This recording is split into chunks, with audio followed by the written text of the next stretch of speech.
Voici comment configurer le module de fidélité installé dans le back-office de PrestaShop.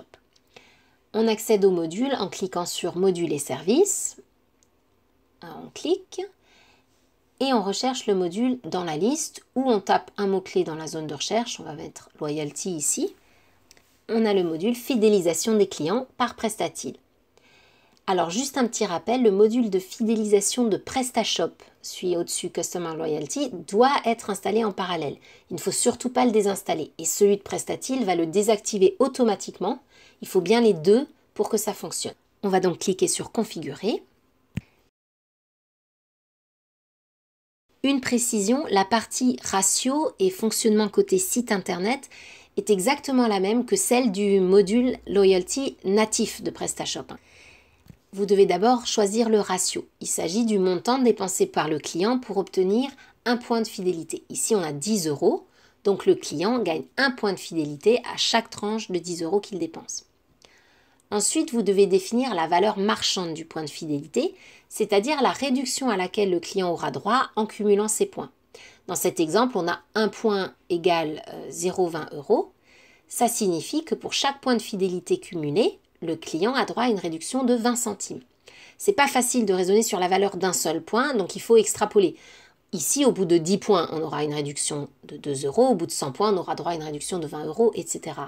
En résumé, dans cet exemple, à chaque fois que votre client dépensera 100 € dans votre boutique, il cumulera 10 points et ces 10 points lui donneront droit à une réduction de 2 €. Admettons que pour simplifier, vous vouliez que le client cumule un point pour 1 € dépensé, ce qui se fait assez couramment, et que vous vouliez qu'au bout de 100 points, donc 100 € dépensés, il ait droit à 5 € de réduction. Alors on a fait 1 € égale 1 point, et pour 1 point, on va faire 0,05 €, puisque pour 100 points, on veut une réduction de 5 €. Ensuite, on choisit la période de validité des points en jours, on va mettre 60 par exemple.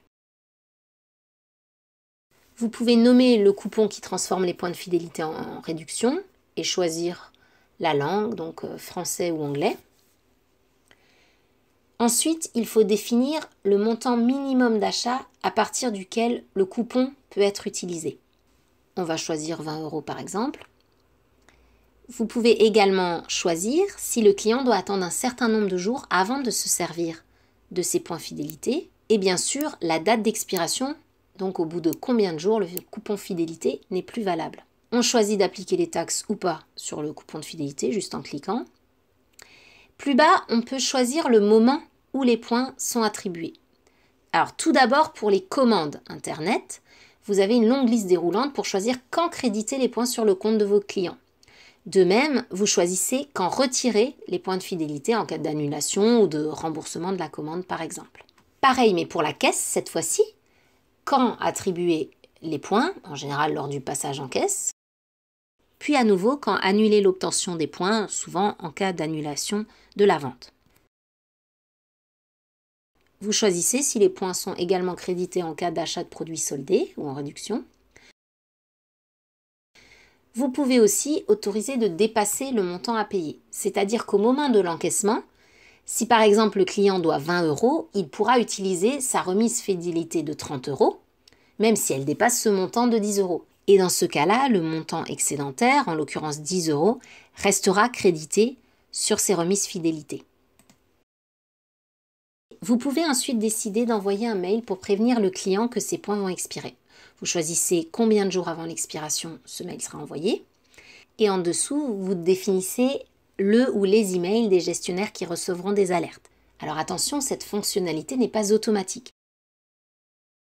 Il faut soit l'activer manuellement en utilisant le lien proposé au début du module, ici, soit configurer une tâche cron qui active ce même lien à un intervalle donné. Deuxième possibilité, on peut choisir d'envoyer uniquement la liste des points de fidélité à une ou plusieurs adresses mail, donc toujours celle des gestionnaires que vous aurez définies là en bas. Donc ça c'est indépendamment des alertes pour les clients, c'est pas automatique comme dit, il faut soit l'activer manuellement en utilisant le lien qu'on a vu, soit configurer une tâche cron qui active ce même lien à un intervalle donné. Enfin, on peut choisir de ne permettre l'utilisation du coupon fidélité que dans certaines catégories. On peut tout décocher ou tout cocher, ou encore simplement en exclure certaines manuellement. Tout en bas, il y a la progression des points de fidélité visible dans l'espace client côté front office, donc c'est du site internet. Ces étapes ne concernent que la gestion de la fidélité pour les achats sur internet et ne sont pas du tout utilisées dans la caisse prestative.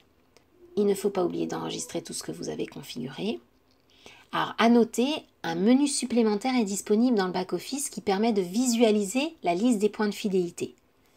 En cliquant ici, vous obtenez la liste des clients avec leurs points qui sont convertis, périmés ou encore valables.